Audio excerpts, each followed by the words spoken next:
Flat Cap Cafe racer out. Hi today. I'm all by myself, so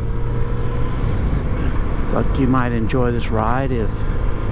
Thought I might tell one of my war stories, so if you don't want to hear that one, just turn the sound down and enjoy the ride.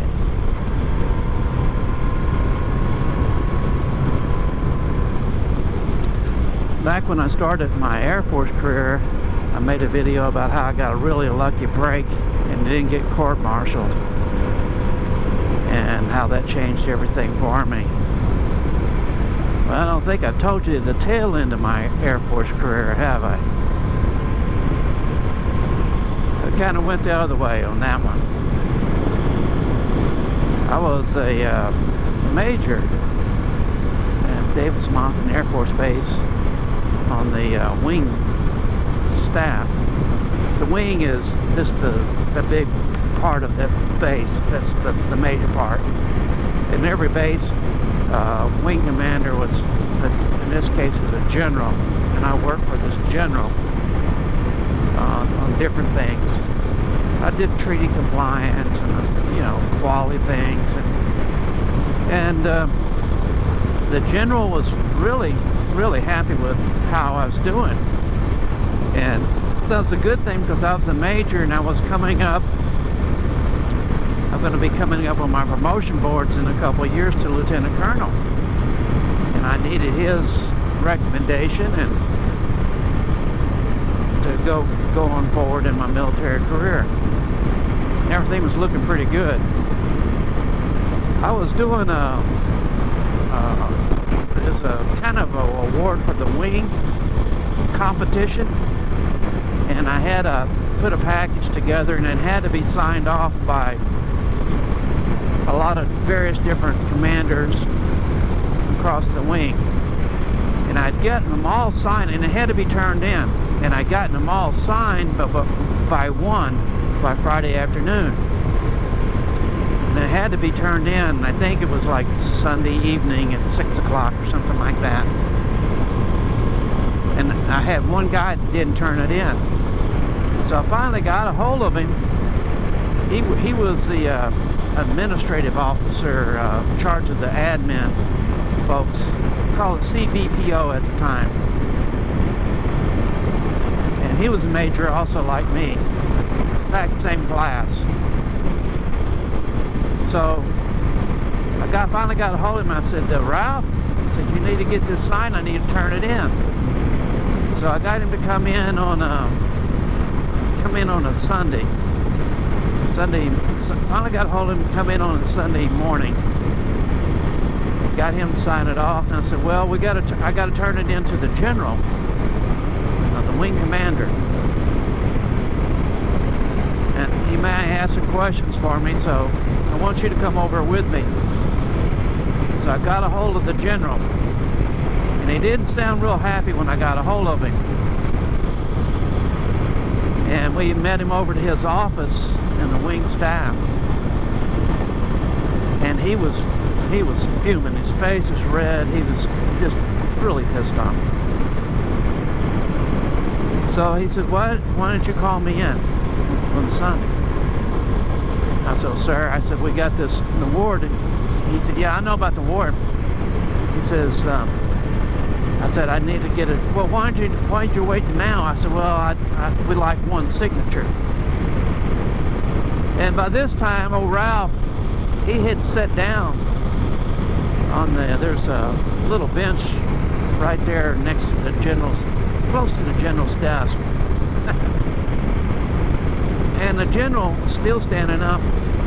He says, I want you to tell me who was it that didn't sign off, who was late. And he started pounding on his desk, and his coffee mug on his desk was kind of going towards the end, Every time he pounded, it'd go a little bit closer to the end.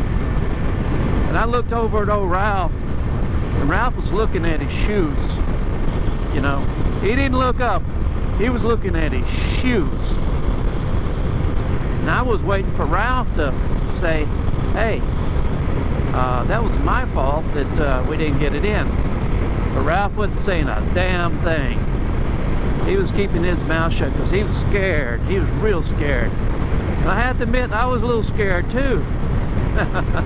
Well, anyway, that general kept on asking me, and I kept, sorry, it doesn't make any difference now. We just need to get this signed and turned in. And he kept asking me, he said, tell me who it was, damn it. You need to tell me who was it. And I wasn't gonna do that because I was waiting for old Ralph to admit that he was the one that did it, because it'd have been a lot better for everybody. But Ralph didn't say anything.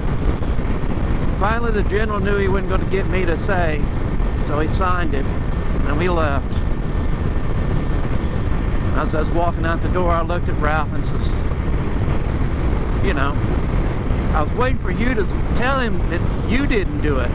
You're the one that didn't sign it. And Ralph says, I was scared, man. I wasn't going to say anything. I said, don't you ever do that to me again. I said, now he's pissed off at me. Well, this general had been known as a shoot from the hip kind of general to start with. But I had done a lot of good things, and he was going to give me he'd already told me he was going to give me a command, logistics command. And that's what I needed to get promoted to Lieutenant Colonel. I needed that command experience. I had everything else.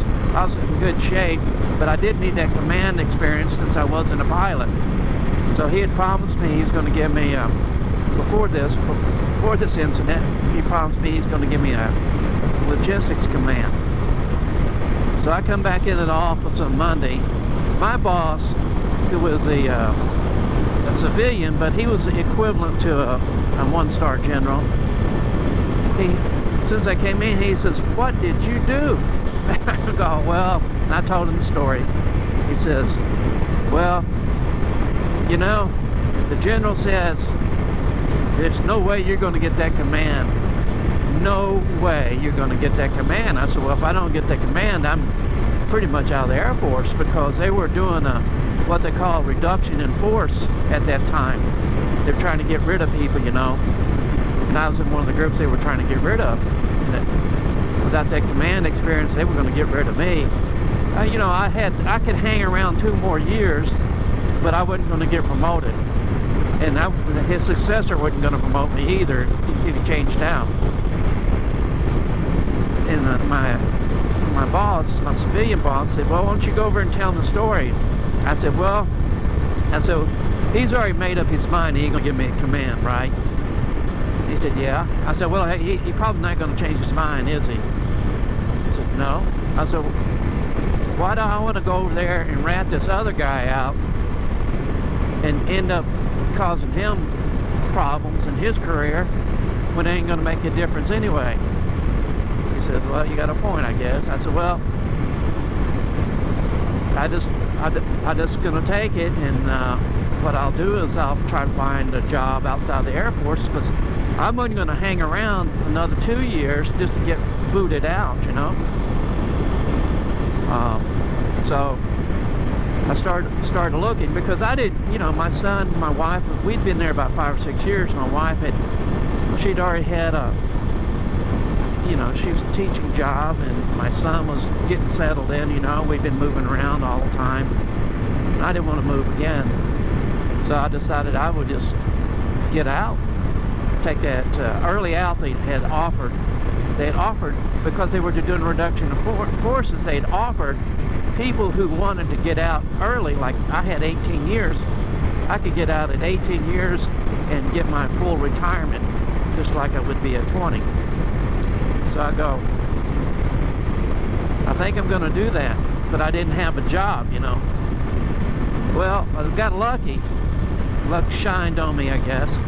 And I went into the BMW shop there, BMW Triumph shop, and when I went in there, the owner and the sales manager were sitting there, and he says,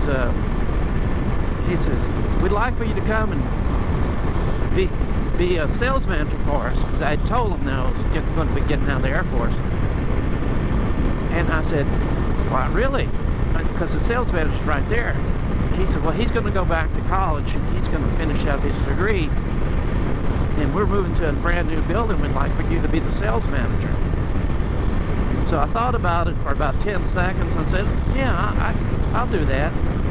So I went in and put my paperwork in, and I think I got out probably in maybe less than 2 months after that incident happened. But yeah, you know, I had a real lucky break when I first started my Air Force career, because I could have, you know, guys give me a break.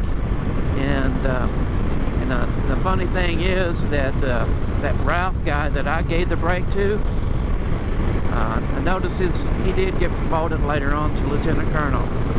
Congratulations, Ralph. I think Ralph was a little ashamed of not speaking up, but there you go. Bob's your uncle. That's my war story. Thanks for listening. Join me and my friends at Flat Cap Cafe Racer for riding and racing. Please subscribe.